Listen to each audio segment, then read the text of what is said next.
자, 다음에서 말하는 낱말 이름은 무엇일까요? 한번 여러분 맞춰보시기를 바라겠습니다. 자, 앞머리는 길게 길렀고 뒷머리는 대머리입니다.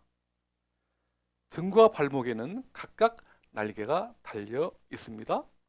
손에는 저울과 칼을 들고 있는 모습입니다. 여기서 말하는 나는 누구일까요? 무엇일까요? 하는 거죠. 네, 여러분 뭘까요? 바로 기회입니다. 기회. 네, 그렇죠. 기회입니다.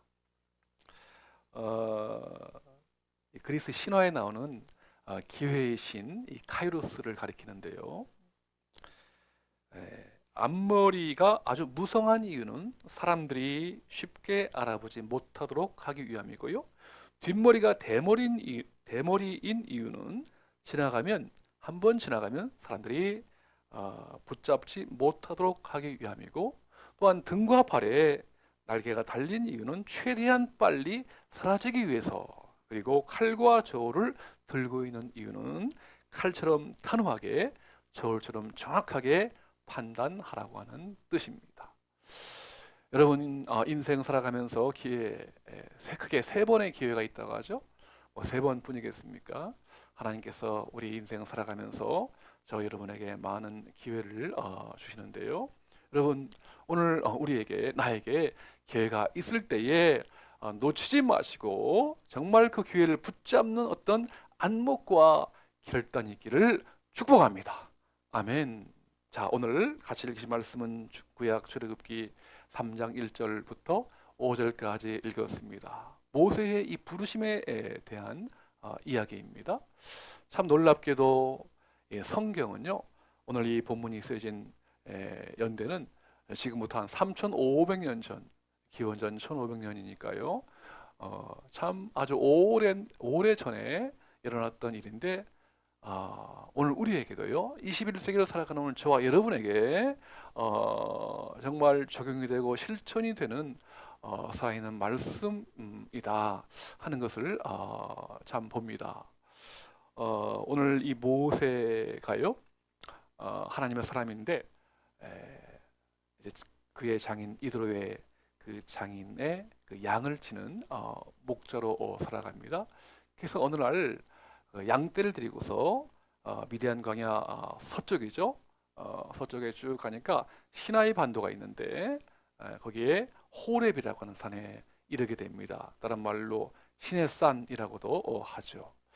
그 산에 이제 양떼를 데리고 도착했는데 놀랍게도 그 앞에 아주 신비하고 황홀한 광경이 펼쳐지는 겁니다. 떨리기 나무가 있습니다. 이 떨리기 나무는 오늘날 우리가 알고 있는 이 아카시아 이 관목의 일종인데요. 당시 애굽이라든가 혹은 시내 반도에 많이 흔하게 있는 이 나무입니다. 가시가 많아서 가시 떨기 나무다 또 그렇게도 부르는데요. 그 떨기 나무 가운데 불꽃이 일어나서 활활 타고 있는 겁니다. 네. 그런데 참 놀랍게도 불이 붙었는데 나무가 타지를 않는 겁니다. 굉장히 참 이례적이고 신비한 현상이죠.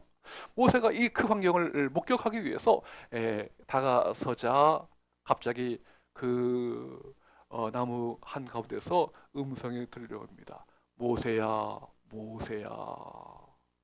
모세가 대답하죠. 내가 여기 있습니다. 이리로 가까이 오지 말라. 네가 선 곳은 거룩한 땅이니 너의 발에서 신을 벗으라. 하나님께서 모세를 부르시는 부르심의 장면입니다. 하나님의 임재가 있으니 하나님께 대한 이 경외와 존경의 표시로 신발을 벗으라. 그렇게 이제 명령을 내리시죠. 그러면서 하나님께서 모세에게 위대한 사명을 맡겨주시죠. 내가 장차 이제 곧 바로 왕에게 가서 나의 백성 이스라엘 백성을 출애굽시켜서 젖과 꿀이 흐르는 가나안 땅으로 인도하라. 이러한 거대한 사명을 모세에게 맡기시는 것입니다. 이른바 모세를 부르셔서 사명을 맡기시는 장면인데요. 네, 여러분 이 모세가 그 하나님의 부르심을 받고 도저히 말이죠. 지금 현재 당면한 이 모세의 환경, 어떤 처한 어떤 상황이 말도 안 되기 때문에 모세가 처음에는 그 하나님의 부르심에 대해서 거절하고 주저하게 됩니다. 여러분, 그도 그럴 것이 지금 모세가 당면한 어떤 환경이 어떻게 됩니까? 그가 지난날 80년 전에 그 애굽 바로 왕의 공주 있죠? 공주의 양 아들로 입양됩니다. 거기서 애굽의 궁중에서 40년 동안 그 애굽의 뭐 군사, 정치, 문화 다 이러한 경험을 하게 됩니다. 그의 나이 40살 되었을 때 어느 날 애굽의 관리가 이스라엘 그 동족 이스라엘 백성을 때리는 것을 보게 되자 모세가 참지 못해서 애굽의 그 관리를 구석으로 데려가서 쳐 죽입니다.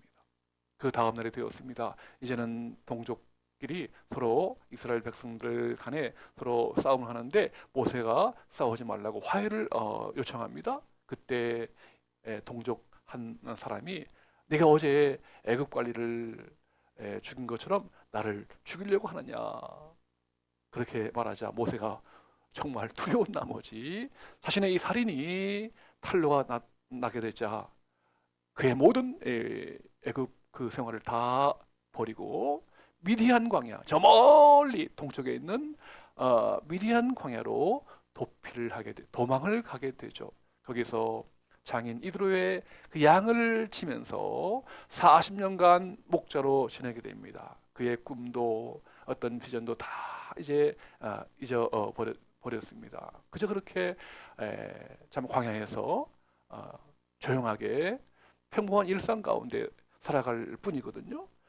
그러한 어떤 정말 다 이제는 과거의 어떤 이 백그라운드를 다 잊어버린 채 그저 남은 생애를 지는 해처럼 살아가는 그러한 이 모세에게 이러한 바로 왕 앞에 서게 되고 이스라엘 수십만, 수백만의 이스라엘 백성을 인도하라고 하는, 구출시키라고 하는 이러한 큰 사명을 맡겨 주셨으니 모세가 두려워하고 그 명령에 대해서 거절하는 것은 어쩌면 당연한 것이죠.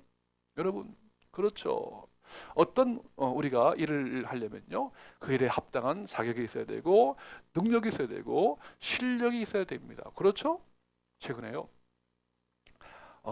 카타르 아시안컵 이제 우리 대한민국이 우승을 목표로 경기했지만 4강에서 그만 요르단한테 져서 탈락하고 말았습니다. 그러자 이제 우리 국대 감독인 이 클린스만 이 감독에 대한 사퇴 경질 요청이 지금 본물 터지듯이 지금 일어나고 있거든요. 그도 그럴 것이 정말 역대 최강의 멤버를 가지고 출전을 했는데 처음부터 참 이제 뭐 바레인부터 해가지고 경기하는 그 경기마다 이상할 정도로 아주 좀 애간장을 태우고 마음 졸이면서 보았거든요. 그렇게 정말 가슴 졸이면서 본 적이 거의 없는데 어떻게 이상하게 그냥 이렇게 어렵게 올라와서 4강에 올랐는데 요르단과 우리는 피파 랭킹 23위고 요르단은 87위예요. 한참 정말 게임이 안 될 정도인데 막상 뚜껑을 열어보니까 그만 4강 준결승에서 무참하게 처참하게 무너지는 말이죠. 뭐 수비도 공격도 무너지는 그러한 충격적인 이 패배를 경험하면서 이 감독에 대한 어떤 자격과 어떤 능력에 의심이 간다. 사퇴시켜라, 경질시켜라, 이러한 지금 요구가 국민청원까지 올라올 정도로 난리가 난 상황이거든요. 여러분, 그렇죠. 어떤 사명을 감당하려면 그 사명에 합당한 능력과 자질이 필요한데 말이죠. 오늘 다시 한번 우리 말씀으로 돌아가기를 원합니다. 오늘 하나님께서는 모세를 불러주실 뿐 아니라 그의 합당한 능력까지 실력까지 주심으로 모세를 통해서 430년 동안 애굽에서 노예 생활하는 그 처참한 괴로운 고통스러운 그 현장을 이제 떠나게 하시고 출애굽시켜서 하나님께서 약속한 가나안 땅에서 마음껏 하나님을 경배하며 찬양하는 최초의 하나님을 경배하는 나라 공동체를 모세를 통해서 이스라엘 백성을 통해서 세우기를 이루기를 주님은 원하십니다.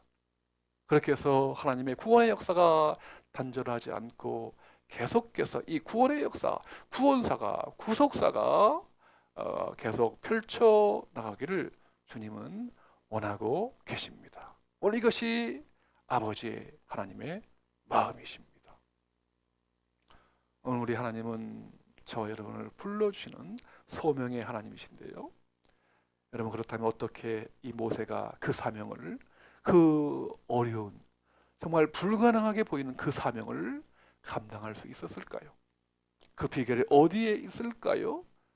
오늘 본문 그 다음에 보면 정확하게 그에 대한 해답이 잘 나와 있거든요. 다 같이 한번 보기를 원합니다. 자, 출애굽기 3장 12절 말씀이에요. 네, 3장 12절 다 같이 하나님이 이르시되 내가 반드시 너와 함께 있으리라.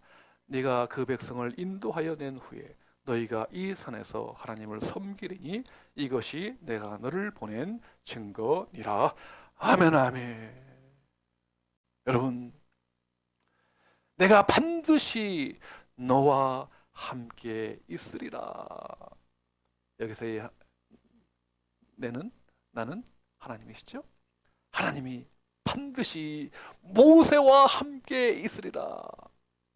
여러분, 자기 성경 있으면 꼭 이 말씀 가운데에 밑줄 치시고요, 깊이 우리에게, 오늘 나에게 주시는 하나님의 음성을 받으시기를 축원합니다. 아멘, 아멘. 이른바 하나님의 부르심의 현장입니다. 여러분, 이걸 다른 말로 소명이라고 합니다. 예, 소명, 또 콜이라고 하는 거죠. 예, 하나님의 부르심. 예, 여러분, 이 세계적인 기독교 변증가인 기니스가 그가 쓴 여러 권의 책이 있는데 대표작이 한번 화면 보여주실까요? 여기도 있지만, 그렇죠? 소명, 오스기니스의 대표작인데요. 인생의 목적을 발견하고 성취하는 길보다 소명, 더 콜이다. 제가 이 책을 가지고 왔어요. 여러분도 한번 여건 되시면 꼭 정독을 권합니다. 아주 귀한 책인데요. 이 책에 보면 하나님의 부르심에는 크게 두 가지 의미가 있다고 합니다. 두 가지 의미. 1차적인 이 소명은요, 뭐죠? 이 죄악 세상에서 하나님을 알도록 부르시는 부르심을 의미합니다. 이른바 구원으로의 부르심이죠. 그렇죠. 구원으로의 부르심, 가장 본질적이고 기본적인 부르심, 이게 제 1차적인 이 부르심, 소명이고요. 그리고 2차적인 부르심, 두 번째 부르심의 어떤 의미는 뭐다? 이 세상에 사명을 주셔서, 임무와 명령을 주셔서 하나님의 뜻을 행하도록 보내는 부르심, 이것을 2차적인 부르심, 소명이라고 하는 것이죠. 다른 말로 사명, 그렇게 우리가 말씀드릴 수가 있겠습니다.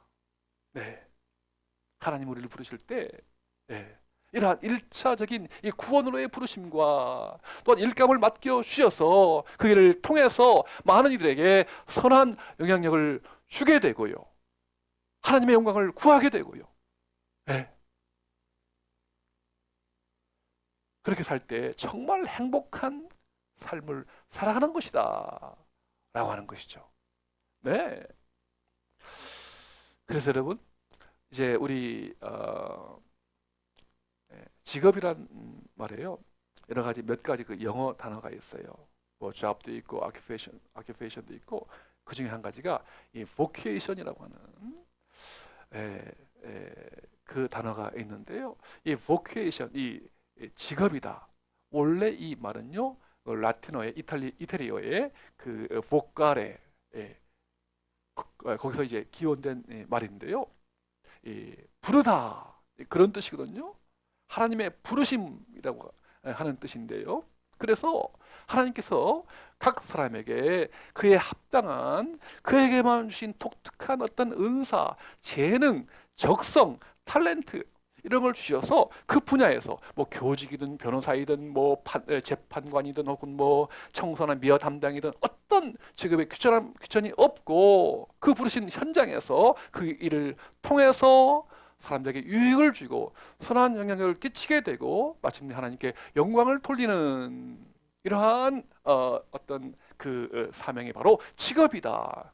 이런 의미에서 사실 성직이라고 부를 수가 있겠습니다. 좁은 의미에서 뭐 목사나 혹은 뭐 선교사만 성직이 아니고 일상에 부름받은 모든 그 하나님의 부르심 받은 그래서 사명을 감당하는 모든 이들이 다 뭐다? 성직이다. 그래서 여러분 때로 직업에는요 은퇴가 있지만 이 소명에는 은퇴가 있다 없다? 없다입니다. 하나님 나라 가는 그날까지 오늘 나를 불러주신 구원의 하나님 그리고 사명을 맡겨주신 하나님 그분께 충성하고 헌신하는 이러한 사명은 은퇴가 없다 하는 것이죠. 여러분 그런데요 이렇게 하나님의 부르심 받은 사람들의 공통된 특징이 있는데 그게 뭐냐면은 나의 힘으로 나의 어떤 지식으로 나의 경험으로 그 사명을 그 소명을 감당할 수 없다고 하는 거예요. 미션 임파서블. 네. 그래서요 나를 불러주신 그 하나님이 함께 하시고 동행하시고 임재하시고 역사하시고 도와주실 때에 가능하다. 아멘 아멘. 오늘 모세에게 하나님이 내가 반드시 너와 함께 있으리라 그리하면 바로 왕 그 당시 고대 근대 가장 강력한 강대국이었던 이집트 애굽의 왕이라 할지라도 겁먹을 거 없다. 당당하라. 용기 있게 나서라. 나설 수 있다. 그리고 60만 이스라엘 백성들 뭐 여성과 어린이 합치면 200만 되죠. 거대한 200만의 그 이스라엘 백성을 출애굽시켜서 하나님이 약속하신 약속의 땅으로 인도할 수 있다 없다? 있다 하는 거예요. 하나님 함께 하시면 인도할 수 있다. 사명을 감당할 수 있다. 부르심에 순종할 수 있다 하는 것이죠. 아멘 아멘.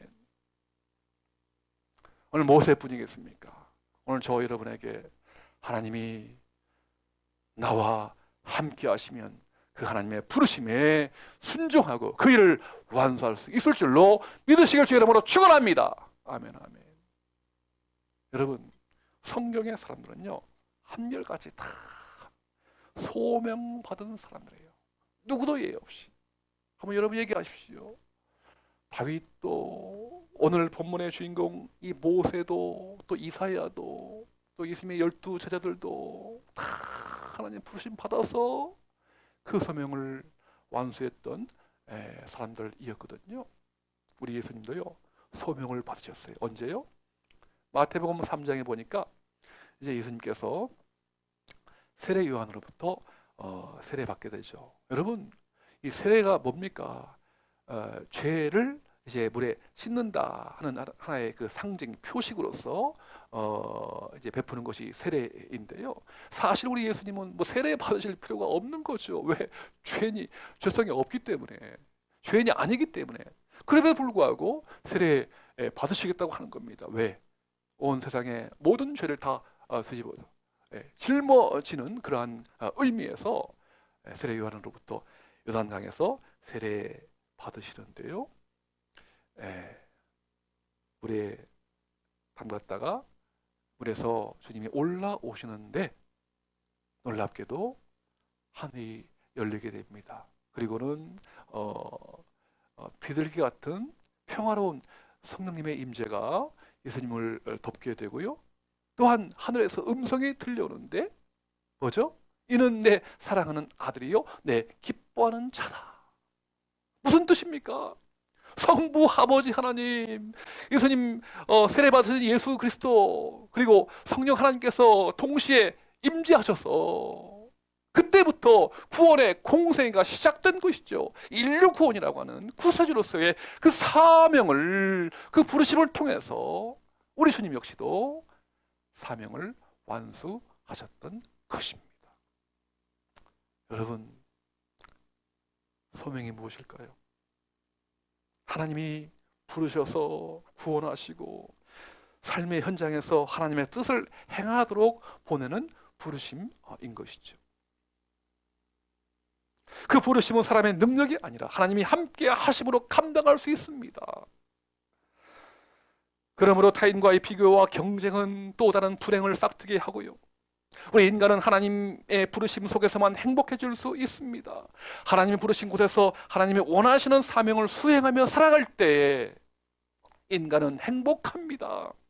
비록 열악하고 힘든 환경이라 할지라도 괜찮습니다. 저의 얘기를 좀 하겠습니다. 저는 어릴 때부터요, 누구나 다 장점이 있고 단점이 있는데 저는 참 손재주가 없는 사람이었어요. 그래서 이제 우리 아버지가 야, 너 벽에다 한번 못을 좀 박아봐라. 이제 액자라든가 이제 벽에 못을 박을 일이 있지 않겠습니까? 그러면 제가 이 벽에다가 이 못을 박는데요, 제대로 박지를 못하는 겁니다. 예. 그래서 아버지로부터 이 꾸중을 여러 번 들었어요. 그 정도로 이제 참 이 손재주가 없는 사람이었는데, 어느 날 아버지가 야, 너 기계 공고 들어가라. 제가 중3 되었을 때에 저에게 적성에 맞지 않는 이 기계 공고 들어가라고 하는 거예요. 그러면 졸업하자마자 취업도 잘 되고 또 그 이제 학교가 등록금도 싸기 때문에 우리 가정 형편이 어려우니까 네가 기계 공고 들어가서 빨리 취업해라 이러시는 거예요. 그래서 뭣도 모르고 제가 기계 공고에 입학했습니다. 한 학기가 지났어요. 도저히 참 감당할 수 없는 거예요. 그래서 1학년 1학기 여름방학이 되었는데 저 운동장 한 구석에 처박혀가지고 제가 펑펑 운 적이 있습니다. 앞이 안 보이는 거예요. 내가 지금 이러한 어떤 일을 통해서 평생 살려고 하니까 정말 앞이 캄캄한 거예요. 이야, 어떡하지? 그래서 이제 환경이 그러기 때문에 꾸역꾸역 지내면서 2학년 2학기 때 어려운 이제 그 기능사 2급 자격증을 제가 취득을 합니다. 그래서 동일계 진학으로 해서 대학도 공대 기계 설계 공학과에 진학을 했는데요. 마찬가지로요. 진학해 보니까 여러분 기계 설계 뭐죠? 그 수백 가지, 수천 가지 그 부품들을 조립해서요. 그 드로잉으로 그리는 그러한 작업을 하는데 야, 얼마나 참 복잡하고 어렵던지. 그리고 또 미분, 적분, 응용 수학 아주 진짜 더 어려웠어요. 그래서 전공 그냥 뒤로 한 채 저 문과대학에 가가지고 철학 강의 들으면서 야, 철학 강의 듣는데 얼마나 재미있고 참 흥미로웠던지요. 예. 그러던 중에 대학교 3학년 겨울방학이 되었는데요. 제가 이제 학교 도서관에 가서 쉬는 시간에 그 전기 간행부실에 들어가서요. 여러 신문을 보는데 그 신문 가운데 기독 신문이 있는 겁니다. 그래서 쭉 열어보다가 갑자기 이제 그 한 광고를 봤는데 신학교 광고예요. 신학대학원 입학 광고인데 그 광고를 보는 순간 저의 눈이 확 열려지면서요. 그 마음에 뭔가 이 가슴이 뛰는 거예요. 뭐죠? 작은 우연의 어떤 사건이지만 하나님의 부르심이죠. 예. 그래서 대학을 졸업하고 신학교에 가서 신학대학원에 가서 결국 이제 신학을 공부하고 지금 목사가 되어서 여러분 앞에 서 있습니다. 예. 여러분 그렇습니다. 정말 하나님이 불러주신 현장이라면 하나님께서 그에 걸맞는 어떤 그 재능과 적성과 능력을 주시는 것이죠. 그게 안 되면 참 괴로운 일입니다. 참 불가능한 일이에요. 고통스러운 일이죠. 하나님의 부르심을 확신하고 그 분야에서 우리가 매진할 때에 정말 보람이 있고 가치가 있고 의미가 있고 또한 열매가 있는 줄로 믿습니다. 아멘 아멘. 그래서 제가 저희 자녀들에게나 혹은 뭐 주변 후배들에게 만날 때마다 첫째도 적성이고 둘째도 적성이고 셋째도 적성이다. 하나님이 불러주셔서 또한 적성과 재능을 줄 때에 바로 그 일을 하라라고 제가 권면을 하고 있답니다. 여러분 중국 내륙 내지 선교사 중에 허드슨 테일러 선교사 혹시 들어보셨습니까? 19세기 말기에 아주 귀한 선교사님이었는데요. 한 청년이 어느 날 질문을 던집니다. 선교사님처럼 훌륭한 그리스도인이 되고 싶습니다. 성경을 내가 얼마나 읽어야 하며 또 교회는 얼마나 오래 다녀야 합니까? 그러자 허드슨 테일러가 형제님, 촛불은 언제부터 빛을 발합니까? 그거의 양초에 불을 붙이는 순간부터 빛을 내지요. 그렇게 대답하자 테일러가 신앙과 인생도 그렇습니다. 하나님 나를 부르시는 순간부터 우리의 삶은 빛을 발합니다. 성경 지식이 부족하고 신앙 연륜이 짧은 것은 그리 큰 문제가 아닙니다. 하나님이 당신을 부르셨을 때에 하나님께 응답하였다면 당신은 이미 훌륭한 그리스도인이 된 것입니다. 라고 격려하였다고 합니다. 여러분 또한 이 더 콜, 소명을 쓴 이 오스 기니스가 결론적으로 이렇게 말합니다. 당신을 창조한 위대한 창조주의 부르심에 응답하라. 그 부르심에 응답하는 것이야말로 인생의 목적과 성취에 도달하는 길이다. 아멘 아멘. 사랑하는 여러분, 삶의 목적을 발견하고 성취하는 길을 만나고 싶으신지요? 비교와 경쟁을 벗어나십시오. 부르심에 충실하면 행복합니다. 오늘 하나님이 나에게 주신 일을 하십시오. 하나님이 나에게 주신 자리에 서십시오. 하나님이 나에게 주신 사람들을 만나십시오. 그 부르심 속에서 하늘로부터 행복이 주어집니다. 이 시간 말하기는 소명의 사람으로 살아가시기를 주님의 이름으로 축원합니다. 아멘 아멘. 우리 제가 말씀을 마치기 전에 꼭 한 절 한번 우리 같이 성경 말씀 읽고 오늘 말씀을 마치겠습니다. 로마서 11장 29절 아주 귀한 말씀인데요. 여러분 다 암송하시길 바라겠습니다. 로마서 11장 29절 시작. 하나님의 은사와 부르심에는 후회하심이 없느니라. 아멘 아멘.